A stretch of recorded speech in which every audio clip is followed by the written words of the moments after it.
Welcome, everybody, to the Bison Video Blog with a bye-week edition as North Dakota State gets ready for its FCS Playoff opener against either Northern Arizona or Abilene Christian. Back with Jeff Kolpack, I'm Dom Izzo. We're still kind of shaking our heads after what had the last Did they really lose that game? 48 hours of Bison football, because I think McFeely wrote it perfectly. Meltdown, what meltdown? Because the Bison lose at South Dakota, but Jeff, they still get the number 2 seed, and no, they will not have to leave Fargo if they want to go all the way to Frisco. Well, and I guess let's just start there with the number 2 seed. I think with NDSU, South Dakota, and South Dakota State, those were the discussion for 2 through 4.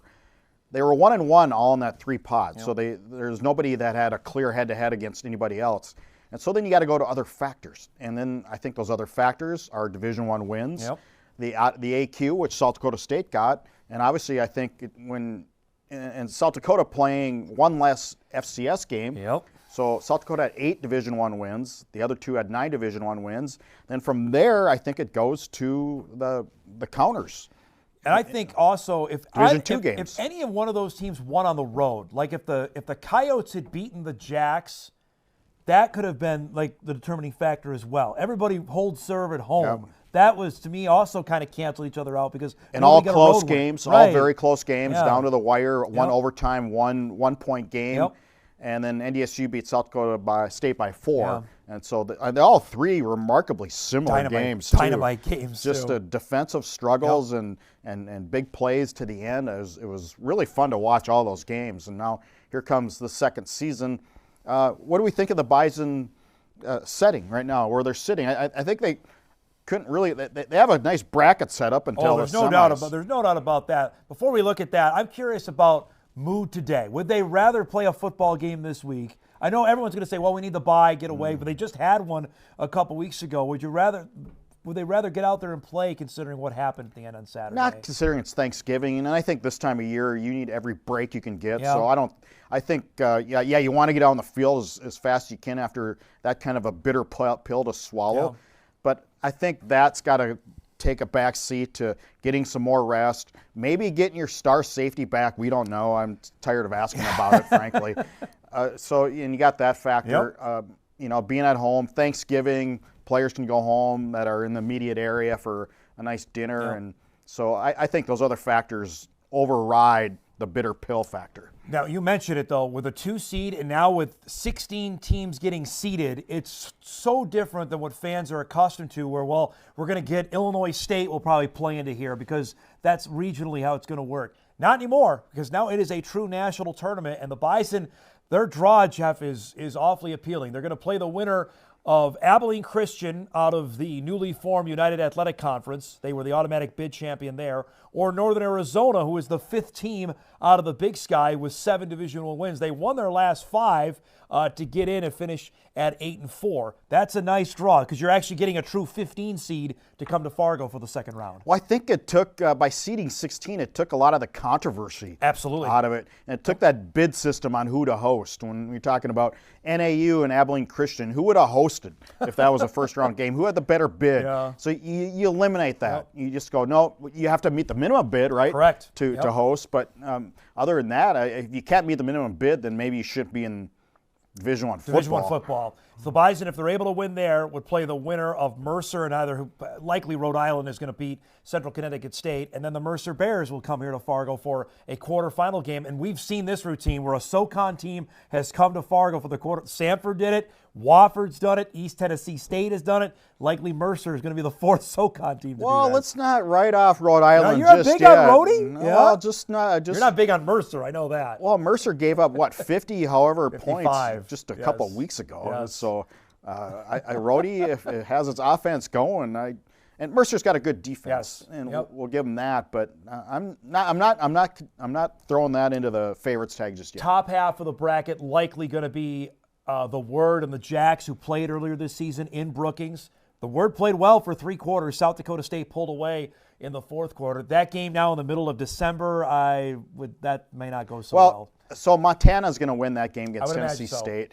And South Dakota State will handle Montana because Montana just doesn't have the firepower, especially in Brookings.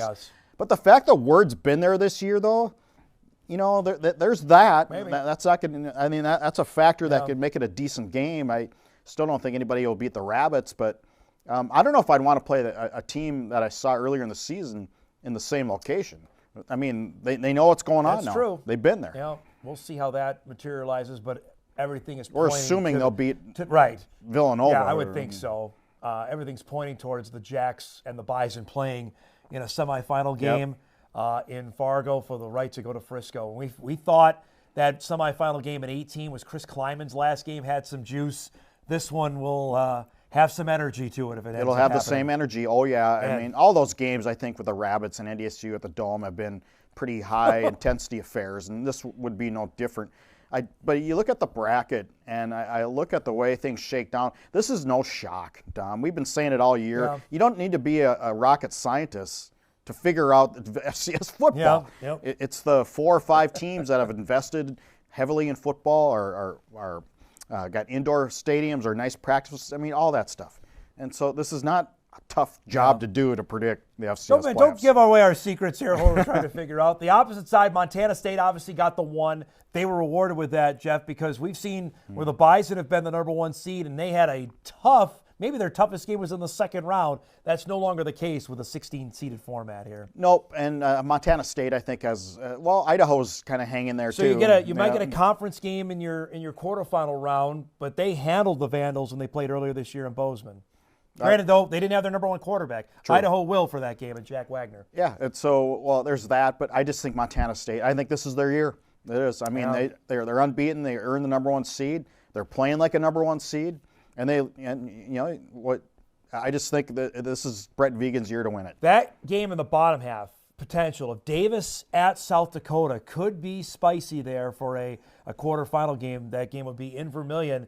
Davis has got some talent, and obviously we saw firsthand what South Dakota's defense brings to the table. Well, and 5 against a 4, and you'd expect it to be a pretty game, heavy duty. Just USD at home. I was really impressed with their defensive backfield. Yep. But then UC Davis brings in a great running back. But then South Dakota was leading the country in rushing defense for a long time too. One caveat of the first round: Illinois State is a seed, Jeff, but because of the Illinois State high school football championships, what about that? Are in normal. Now Brock came out. SPAC said it that this is where the Illinois State championship. They figure it's an inherent recruiting advantage to get on campus to play on site there. What do you think of that? Honestly, I ride the fence on it. It's cool for the high schoolers to have a chance to play there, but boy, you earned a home game, and now you got to go to Cape Girardeau and play a pretty talented SEMO team. Dom, That's tough. I'm nowhere near the fence on this. This is your field. This is your stadium. You got to expect that you're Illinois State and that you will play in the playoffs. You got to expect that. They haven't been there in 5 years. I hear you, and they probably will never do that again to make sure that they avoid that. That's a tough. If you're the seniors on that Illinois State team, that's a tough pill. You owe it to those players. That's a tough pill to swallow. Like, hey, we earned this. We won 9 games this year. We were pretty good for most of the season. Granted, they got I'm not buying that argument that just playing at your stadium, the high school playoffs, is a recruiting advantage. Yeah. I mean, is NDSU hosting the Junior National Wrestling Tournament a big recruiting advantage? It's kind of a wash there. Yeah. But that's the deal. They have to go on the road to go to SEMO this weekend. I'm going to give you one game to watch. That game in the bottom, Drake and Tarleton State. I know Tarleton has been okay this year. I'm big on the Drake Bulldogs. They won at Eastern Washington early this season. Keep an eye on that one. Not your ordinary Pioneer team. No. And you got to remember San Diego was really good one of those years. Went up and beat. 2 years they won. They beat Cal Poly, didn't they? They beat Northern Arizona also as well. Yeah, back-to-back years. Pioneer, you could put together a pretty good outfit and. Just keep an eye on that. And by the way, if they win, they would go back to Vermillion. They played at South Dakota earlier this season. This is Tarleton's first year in the playoffs, too. So don't think that maybe there's some jitters there. By the way, quick shout out to the folks at Lehigh. I don't know if you saw this. They won their game. They took the goalpost out and threw them into the river after they beat Lafayette. That's the oldest Division I football game, Lehigh and Lafayette. Yeah, I got a college friend of mine's daughter goes to Lehigh. I haven't found out. Was she part of the goalpost? I don't know. Crew? I haven't found out yet, but I'll get the story on that. We'll be off a bit this week since the Bison are not playing, but of course, full coverage getting ready. Abilene Christian, Northern Arizona plays Saturday. Winner of that plays the Bison next week in the second round. Happy Thanksgiving to you. Happy Thanksgiving to everybody that watches. For Jeff Kolpack, I'm Dom Izzo. That's this week's Bison Video Blog.